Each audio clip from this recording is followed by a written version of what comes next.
ভালোবাসা যে দিবসে এই বিশ্বের কোটি কোটি মানুষ আল্লাহ পাকে সরাসরি অবাধ্য হবে, এমনভাবে অবাধ্য হবে যে মানুষের জায়গায় থাকবে না। মানুষ তার প্রবৃত্তির পাশবিক দাসত্ব করবে। হারাম সম্পর্ক, কাছে আসার গল্প শুনেছেন?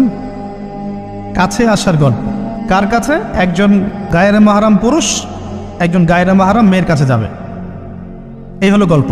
যে ভালোবাসা বা যে আবেগ আল্লাহ এবং তার রাসূলের বিধানের অনুকূলে যায় না, সেটা কি করবেন? দুটো বিষয়, পবিত্র ভালোবাসা, আল্লাহ কর্তৃক স্বীকৃত বৈধ ভালোবাসা, এটা একটা। আর একটা এর বিপরীত শক্তি শয়তান কর্তৃক স্বীকৃত ভালোবাসা। আমার কথাটা একটু গভীরভাবে বোঝেন।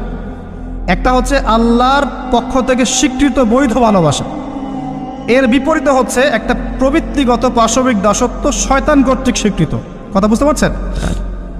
আল্লাহ কর্তৃক স্বীকৃতর মধ্যে আমরা পিতা মাতাকে ভালোবাসব, বরং পিতা মাতাকে যে ভালোবাসবে না এবং তাদের খেদমত করে জান্নাত লাভ করতে পারবে না, এই সন্তানদেরকে নবী সাল্লাল্লাহু আলাইহি ওয়াসাল্লাম অভিশাপ দিয়েছেন। নমস্কার।